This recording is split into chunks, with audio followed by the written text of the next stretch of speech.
Good morning. This is Russ Watrous again, talking to you about biogas compression with household refrigerator air compressors. Since the last video, we've added a few items to our system here. The main one being an oil trap that will recirculate the oil from the high pressure side of the pump back into the vacuum side of the pump.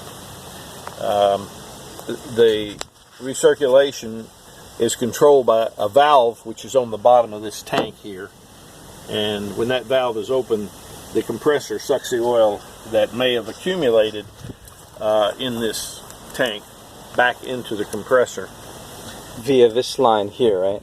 This clear one. By a clear tube, which will allow us to see the oil. The montmorillonite and the activated carbon were examined from the last test, and there was very little or almost no sign of oil had gotten through, even though we didn't have an oil trap in it at that time. So it's just another insurance that you're not going to run out of oil in your compressor.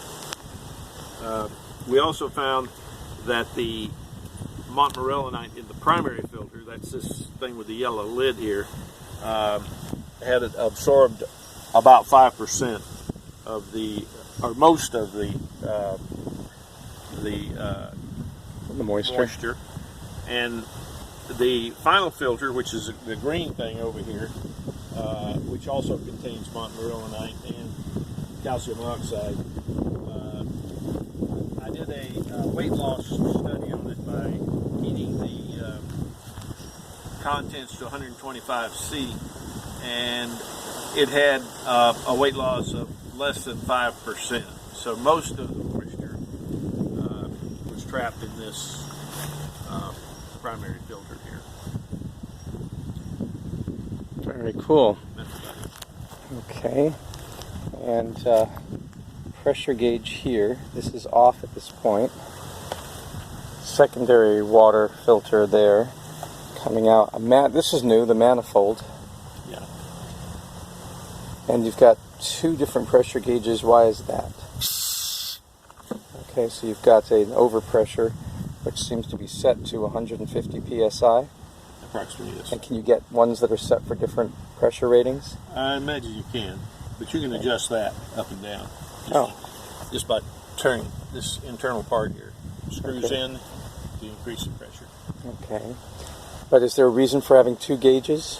No, I just need to plug the hole. Plug the hole in the manifold. But it's always a good idea to have more than one gauge when you're dealing with mechanical gauges, because their accuracy is plus or minus 10% or less. Okay, so we have gas bag with a little bit of weight pressure on it, just so we have positive pressure. We've got the gas bag going through here into the montmorillonite filter that also has some calcium oxide, and a piece of cotton to keep any particulates out. We've got that goes into the top of the compressor, which is the pull side, and then it comes out of here. Correct. And that's the push side going through the oil collector, which is sealed right now, so you can collect it. If it starts to rise, it'll drop down. This is an upside down little propane tank. And then the gas will come through here, and into the tank. And there's another suction area, because there's two areas where it pulls, one here and one here, and that's where the oil would be able to be pulled back in if we need it. And we'll see it. Okay, I see that. Alrighty, and we have a watt meter on there, so we can test, because we're on solar electricity right now, plugged into a 2000 watt inverter. And I guess, should I turn it on, or? Whenever you're ready. All right, because now we have to purge all the air out first. Okay. All right, so if I flick the switch, jumps up to 1,060, goes to 838, 793 as it settles its way down. Opening the valve there. 755, 753. Okay, and that secondary winding, did we want to press that button? Yes. And I pressed that button and it dropped down to 178. So why was it at 778 till I pressed that button? It was running on the starter winding. And then when I pressed that button, what did it do? It switches over and runs on, goes to the run winding. And then the start. Well, actually, at first you got both windings engaged, Mm-hmm. and then it switches over to the run. So if I hadn't pressed the button, it would have just stayed on the starter winding? with a very low, with a very high current. and eventually burn the compressor up. Right. Okay. So I'm glad we. That's another.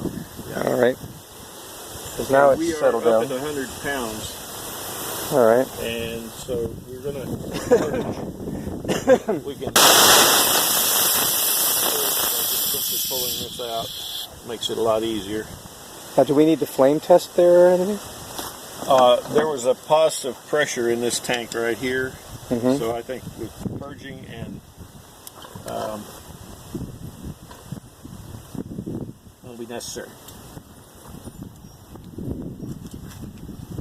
We're also going to purge the final filter, which is done by opening this valve. Mm-hmm.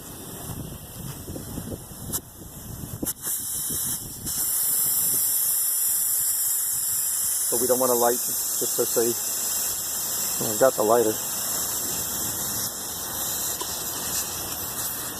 It isn't going to explode because the orifice is too small to let the flame propagate, but we'll find out how much gas is coming through here simply by lighting it. If you want to see that. Okay.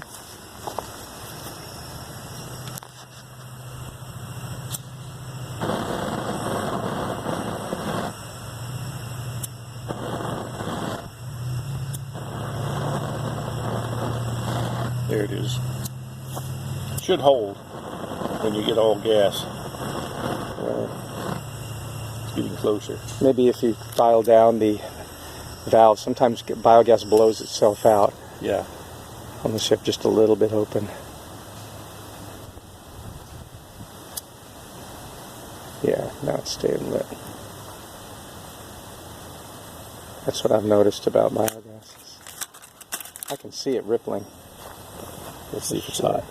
Is it hot? It's hot. It's hot. Yes, it's hot. Okay, so we're purged now. Turn that back off. I always remember that scene in Wizard of Oz. How about a little fire, Scarecrow? Fire is good. Yeah.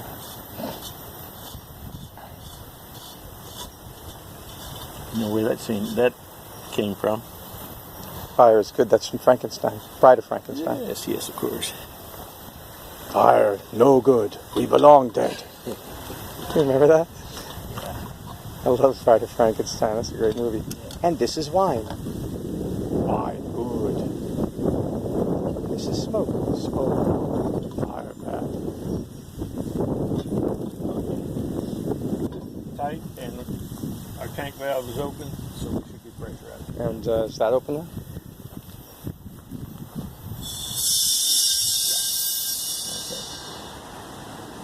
Remember what time when we didn't open the valve, we were just pulling air? Okay, it is 10:37.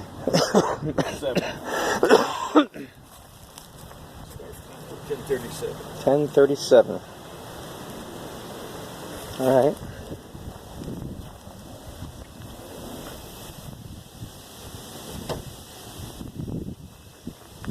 All right, so we seem to be good here, good here, good here.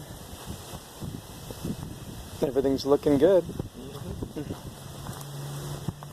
just let it do its thing.